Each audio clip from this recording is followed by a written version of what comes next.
makaginhawa na. Atong sabat, salamat Toto Luinel.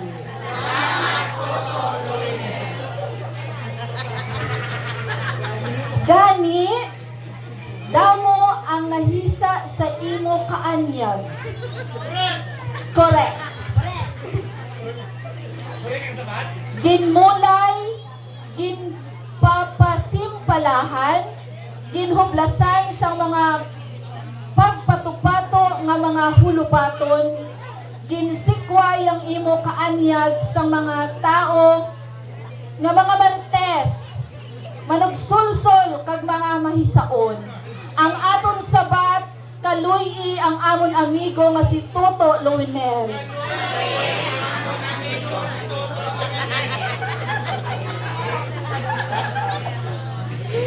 Apang hindi gid mabangbang ang imo kaalam, paghigugma kag pagpalangga sa katawhan. Nagpakigbato kag nagtindog ikaw sa kamatuoran. Bagay nga ginpalangga man ikaw sang imo mga abyan kag pamilya nga nagakalipay sini nga adlaw.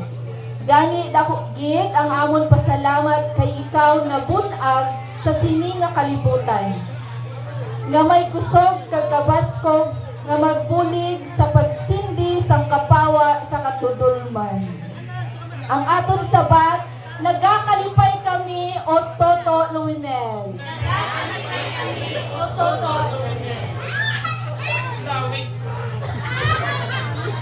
Kag sa pagtakop sang aton hulubaton, kabay nga ihatag sang makaako ang korona sang kalipay, kapawa, paghigugma, paghilulusa kag kaanyag. Ang aton sabat, takos kag angay gid kabay pa. Takos kag angay gid kabay pa. Sir Toto, you have been blessed many souls and we are happy that we are part of it. Our Jose Cuervo family continue to be a shining armor like Don Quixote, continue to be resilient like Cinderella. And as always, you are our Helen of Troy, the beauty that launched 1,000 men. I meant ships pala. Happy birthday, our friend Toto from your Jose Cuervo family. We love you. Palakpakan naman po natin.